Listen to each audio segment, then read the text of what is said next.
What's up guys, this is Saiyan here coming at you with another unboxing video, and today we are looking at the good old Star Wars customizable card game.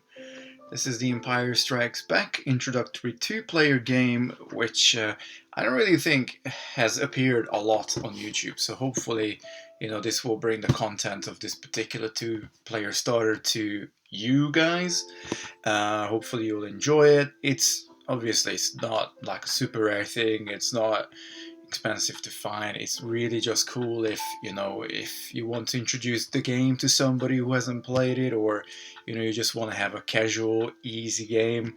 Because obviously, towards Death Star 2 and Reflections, the game was, at a very different point, at a very different level to where it was obviously when Premiere came out. Now this actually came out right before right before Hoth. This is actually not part of the Hoth set, as far as I understand, and all the cards in here are white bordered. So some people love the white border stuff, some people don't. I actually don't mind. I mean, I am actually more of a fan of the black border, but I think these cards are pretty cool. We're gonna have like a couple of cards that are unique to this set. You can't find them anywhere else. A Chewie, I think there's a Moti or something. They're not good.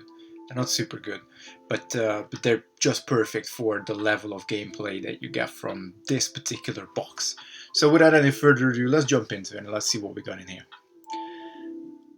All right. Well, actually, the box I have already pre-opened just to have a peek inside, but this is what it looks like. I think it's pretty cool. You get a very good feel for it when you look at the back. You can see it actually has a textless Leia, which came out in the Jedi packs, but this one's white border, which is pretty cool. It's definitely from a collector's point of view. So if we open up the box itself, we get a very cool rule book. It is definitely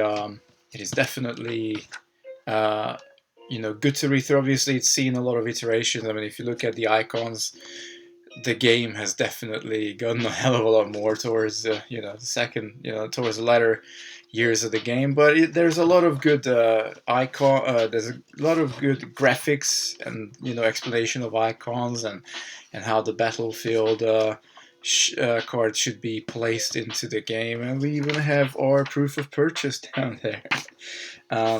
So there you go. That's the rulebook. We also get one Premiere booster. This is unlimited, so obviously it's the white border. I'm not gonna open this up, guys.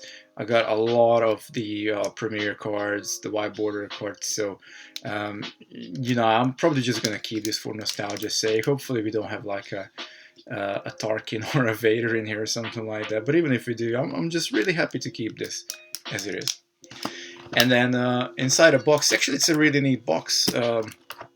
We get the two decks, but there's nothing else in there. But you can just keep these two decks here, maybe some dice or whatever you want. You can keep this as a two-player set, which I think there's definitely an appeal for, even some 15 years later from when this came on. Let's just have a quick look if we can find it. Right now it's the 11th of May 2020, and this particular game was released in '96. So what is that, 24 years? Crazy. Alright, either way, let's focus on the job at hand, and you know what, let's go with light side first. Let's see what Chewie has to say about this deck, made in Belgium. So there is a little tab here that we will find. There you go. Excellent. Now these cards, like with all the Decipher, they have actually a quite nice smell to them. So there you go. We got our Chewie. Again, it's nothing specific. Like it's not super good, but you can obviously see this special expansion. These cards, like this guy here, has the Hoth set symbol, Echo Base Trooper, but a lot of the cards as I say, are actually from for this set only. So Chewy, it's a 4 power, 2 ability, must deploy to Hoth. Again, very expensive, not like a super high attrition. He's a pilot though, which is definitely useful in this deck. Then we have an Echo-based Trooper. He's a gunner, so he can wield a weapon.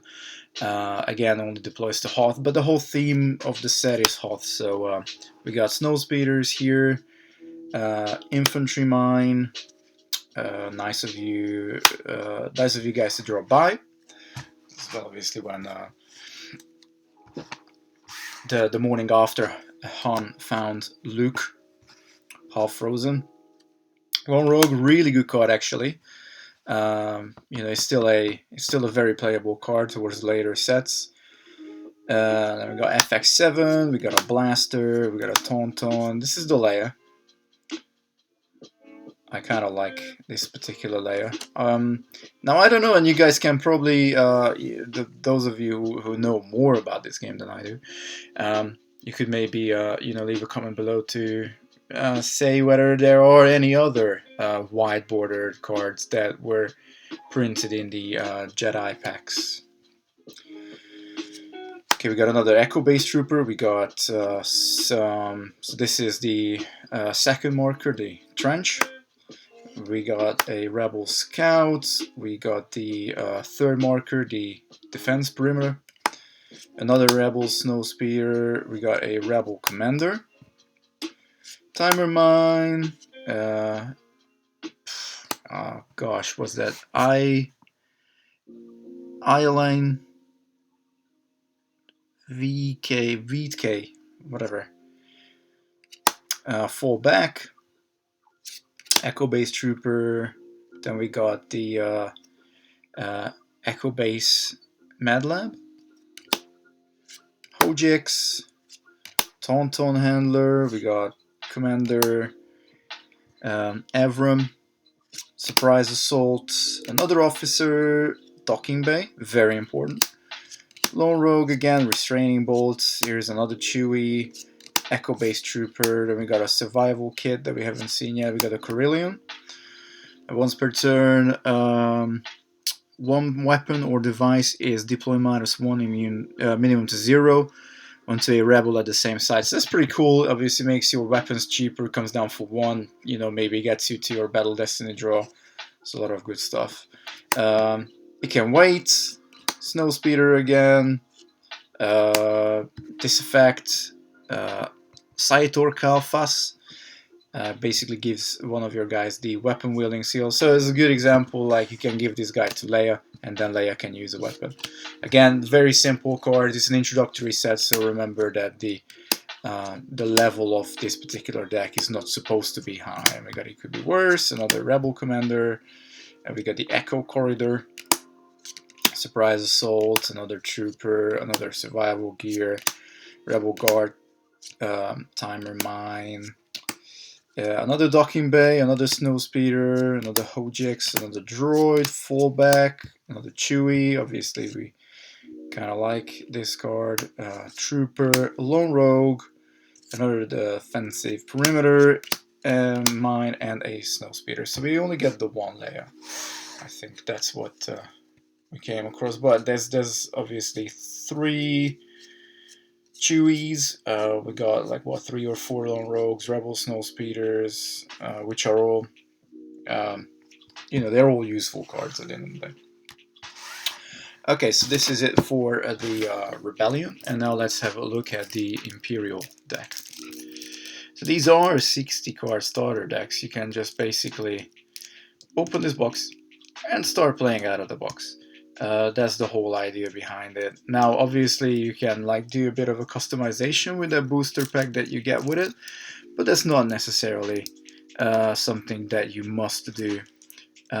Which is, I always had a little soft spot for these 2-player starters or just generally starter decks, because there is an appeal to just, opening it and you got something to start to play with. You don't have to worry about getting specific cards, particularly if you're a kitchen table player like how I am.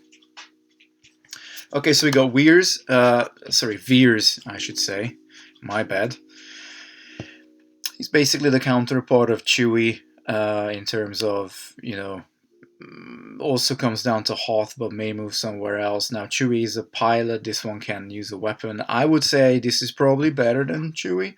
But the light side deck has a lot of reasonable cards in a way to go against Veers. Anyway, and we got Walker Garrison again, another. I don't know how they really call these cards. I suppose I don't want to say promos. They're like special cards, something like that. Okay, we got the 5th marker, Ice Plains, Snow Trooper, which I think has a particularly good art to it. I really like this art. I just like all the troopers, really. I like the Sand Troopers, obviously the Stormtroopers. I like this specific use that they made up for them. Imperial Walker, he hasn't come back yet. Now we got another droid that has a basically unpronounceable name. Trooper Guard, we got the Northridge, which is the 4th marker. We've got a Snowtrooper Officer, looks really cool again. 8080 Driver, Cold Feet. Then we got the Dark Side Docking Bay for Echo Base. Snowtrooper again, another droid, Imperial Commander, Officer AVAX or EVAX, Infantryman, Imperial Squad Leader, good little card when you're running your troopers. Same for the Rebel deck. You got your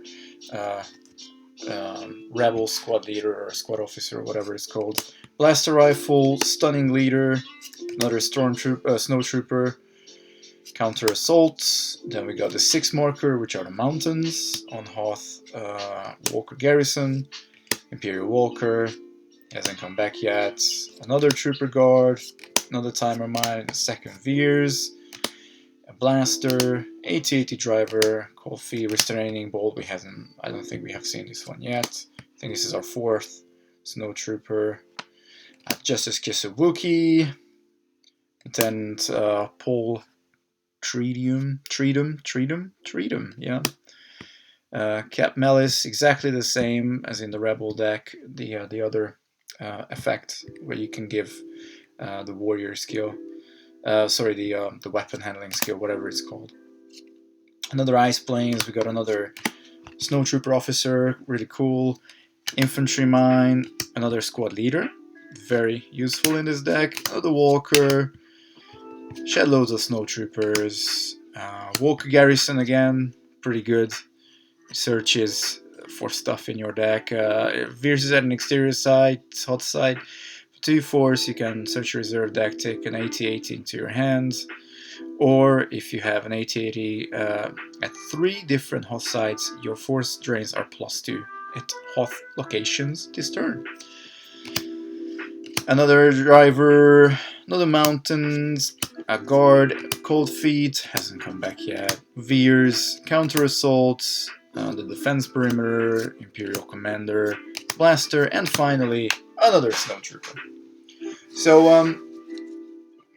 obviously this is more like just a little intro as to some of the Star Wars cards. I do have a light side, I do have a dark side deck that I had for years now.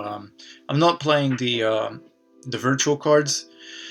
You really need to be into the game to keep on with that, because they refreshed it. It's really cool that the community obviously is still looking after the game, but I'm just happy with like the basic cards, and I think that's fine. I might, if you guys are interested, I can bring you some more Decipher Star Wars cards, deck profiles, things like that. So let me know below. Let me know with your likes, and subscribe as well if you haven't yet. But for now, this is it. Peace out, YouTube.